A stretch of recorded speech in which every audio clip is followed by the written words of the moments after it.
set it up so it'll do 1 minute. Or it'll count the number of times you get the switch.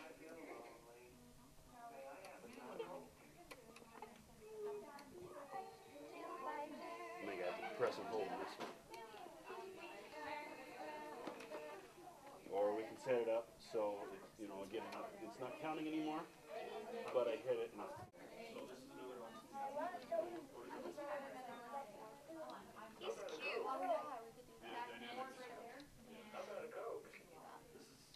I did something fun last night. How about a Coke?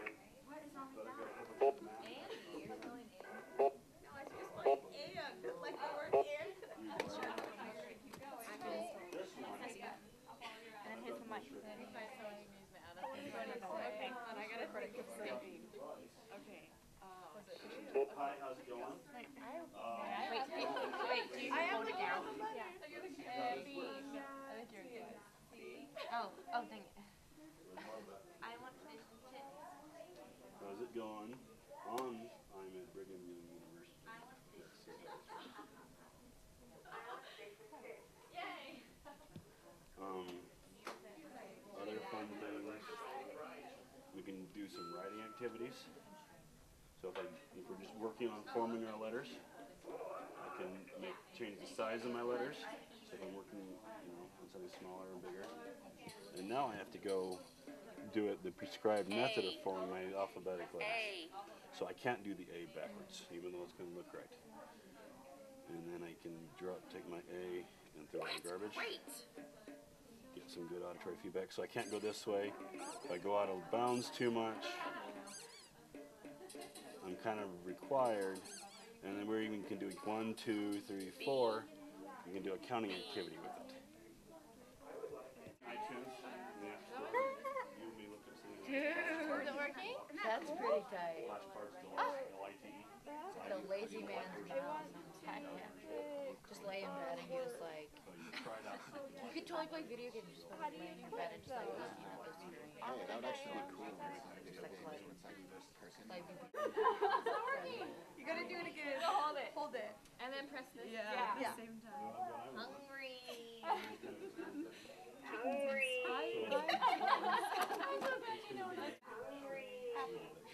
Apple? Sure, we can do some food.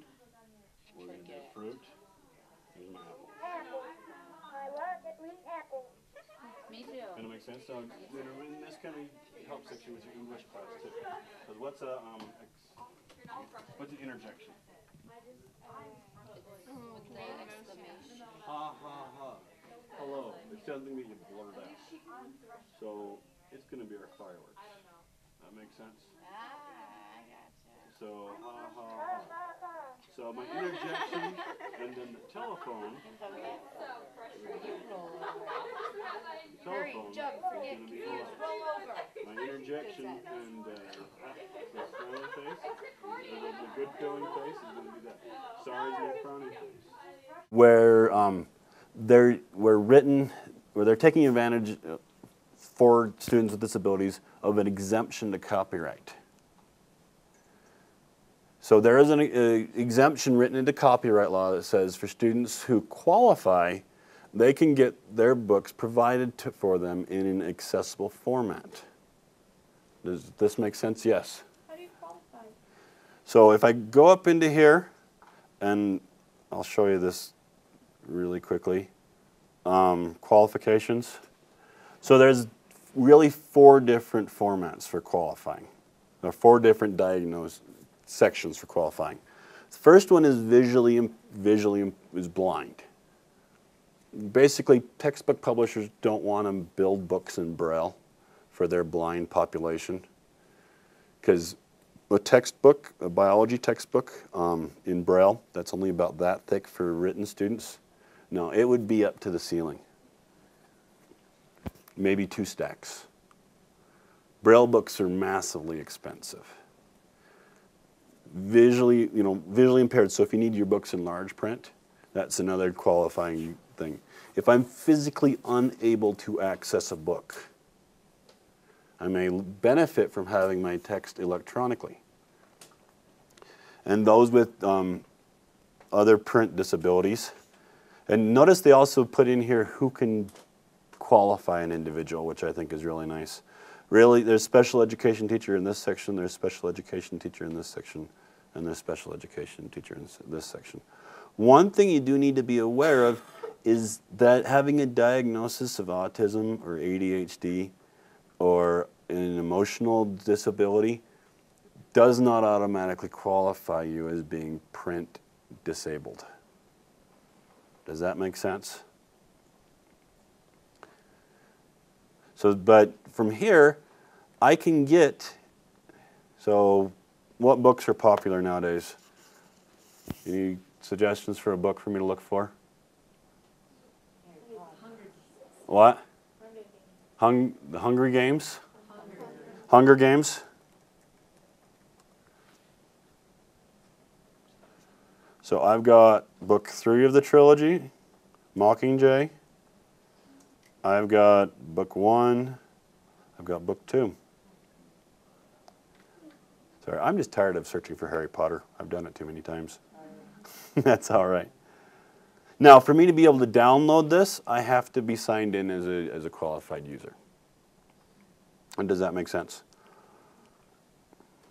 But my understanding is the last Harry Potter book that came out, they had it online and available to their clients less than 7 hours after it was released. They knew there was going to be a lot of demand for it. And guess how much this costs? For students who qualify, it's free. So I could get the Harry Potter book for free if I qualified. Go figure. So, but that is something that you need to be aware of. But I can take that and I can feed it now. So I've got, oh, where did my book go? Is it still under writing? Read out loud. So I've got a program here. This one's called Read Out Loud. That will allow me to take a book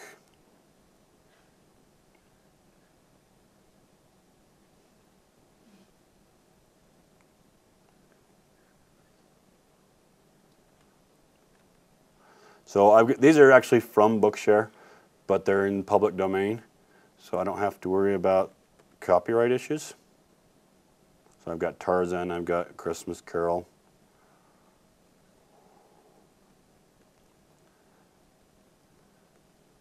Let's see. Okay. And I can do this with it.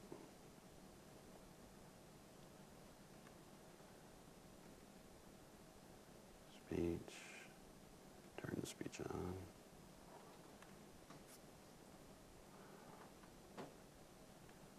So this works. Marley was dead, to begin with.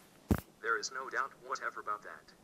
The register of his burial was signed by the clergyman, the clerk, the undertaker, and the chief mourner. Scrooge signed it, and Scrooge's name was good upon change, for anything he chose to. That makes sense? See how that would be beneficial for you?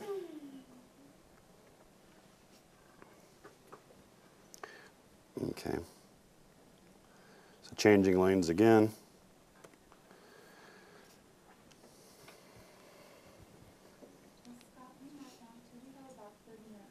Okay. All right. So there's a lot of, I want to show one last thing, and this is my favorite toy lately, and that's called the Echo Smart Pen. Has anybody seen one of these?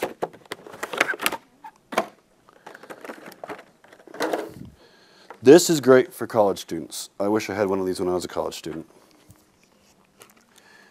And this one's, so in here, I've taken some notes.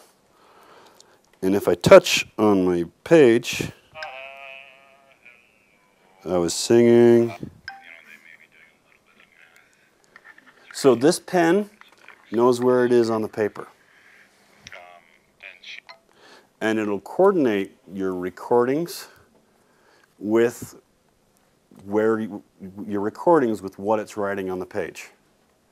Does that kind of make sense? Mm-hmm. So if you've got a student, yep. Coordinate with the instructor is saying with the notes you take.